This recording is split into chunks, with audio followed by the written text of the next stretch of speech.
Yes, we do desperately want children. We want children absolutely desperately, more than anything, don't we, darling? Yes. See? We have wanted children ever since I was a little boy. I always wanted a career first. That's right, of course, a career first, and then... Some more career. Yeah, that's true. Of course, the inspiration for me has always been my father.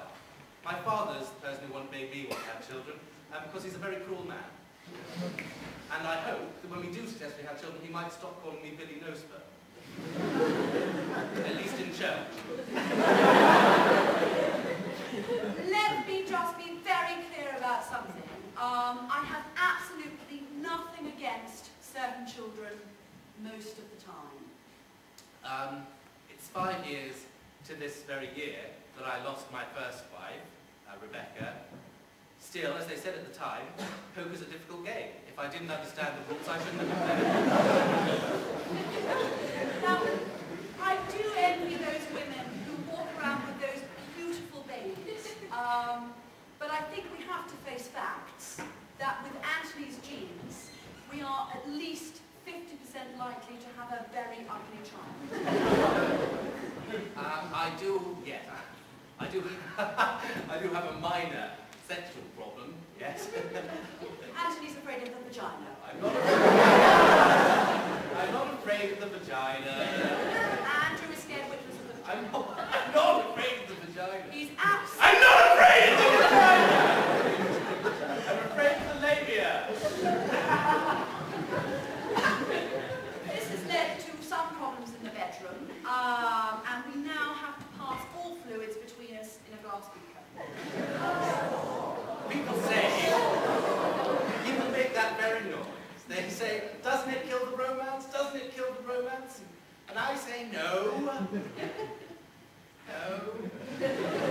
No, it wasn't that killed the romance at all. No, precisely.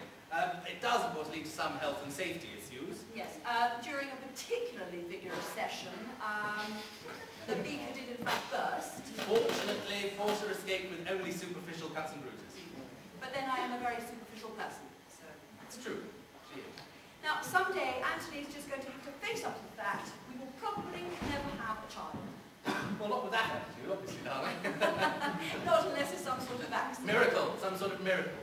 Unless some sort of miracle happens. Life's been rather cruel to us. Portia has been plagued with phantom pregnancies. They have all the symptoms of a normal pregnancy. Up to and including the birth of real-life phantom children sometimes. Yes.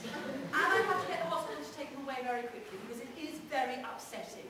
In fact, I'd go so far as to say that, phantomly, Portia's a very fertile woman. The real problem with me every time that I get pregnant is that Anthony becomes hugely overprotective. It's true, I do. Don't drink that. Don't eat that. Don't sit in a warm bath and drink gin from the bottle. I mean, it is very stifling. It's true, I do have a tendency to say, you're carrying our child. Don't do that. You shouldn't be smoking. Crack. Unfortunately, it's the only thing that calms me down, so... Yes. A lot of celebrities, of course, nowadays, well, we've got a little one going at the moment, as you can probably see. A lot of celebrities nowadays name their children after where they were conceived, so we decided to do that. It's called uterus. Yes. When it's born... If it's born, I'm going to take my study and turn it into a lovely family room. Or a walk-in wardrobe. Or a lovely family room for us to sit in as one big, happy, lovely family.